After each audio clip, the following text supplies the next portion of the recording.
আসসালামু আলাইকুম প্রিয় দর্শক, আপনারা দেখছেন ধনবাড়ি নবাব বাহাদুর নবাব সৈয়দ আলী চৌধুরীর এই জমিদার বাড়িটি অত্যন্ত নান্দনিক এবং অনেক আকর্ষণীয়। পূর্ব পাশে রয়েছে একটি সিঁড়ি এবং সেখানে রয়েছে একটি দিঘি, লম্বা একটি দিঘি যেখানে সবাই উজু করতে পারে। এছাড়া পূর্ব পাশে হাতের ডান পাশে প্রবেশপথে রয়েছে অজুখানা।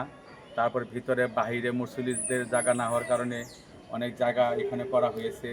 এবং এই মসজিদের একটি বৈশিষ্ট্য হচ্ছে নবাব সৈয়দ আলী চৌধুরীর সময়কাল থেকে এই মসজিদে তাদের বংশধরদের জন্য যারা ইহকাল ত্যাগ করেছেন, পরলোক গমন করেছেন, তাদের আত্মার মাগফিরাত কামনা করে এবং তাদের জন্য 24 ঘন্টা কোরআন তেলাওয়াত করে তাদের আত্মার মাগফিরাত কামনা করে তাদের জন্য দোয়া করা হয়।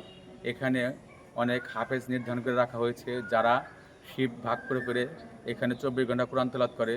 আমরা বাস্তবিক এখানে এসেও আমরা দেখতে পেয়েছি এবং শুনতে পেয়েছি আমরা সেই কোরআন তেলাওয়াত। এই পাশে রয়েছে নবাব অ্যাসেট আফতাবউদ্দিন-নেসা হাফিজিয়া মাদ্রাসা ও এতিমখানা।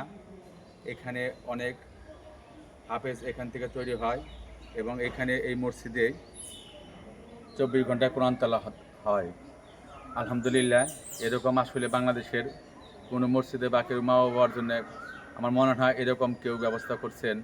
আসলে কোরআন তেলাওয়াত তো আমাদের প্রত্যেকটাই করা উচিত। পৃথিবীর সেরা গ্রন্থ হচ্ছে পবিত্র আল কোরআন, সেরা ধর্ম হচ্ছে ইসলাম ধর্ম, সেরা নবী হচ্ছে আমাদের মোহাম্মদ সাল্লাল্লাহু আলাইহি সাল্লাম নবী আমাদের, এবং আমরা এক আল্লাহর ইবাদত করি। তো যারা মুসলমান আছেন সবাইকে অশেষ ধন্যবাদ আমাদের এই ভিডিও দেখার জন্য, আমাদের সাথে থাকার জন্য। দেখা হবে কথা হবে পরবর্তীতে আপনাদের সাথে কোনো এক ভিডিওতে।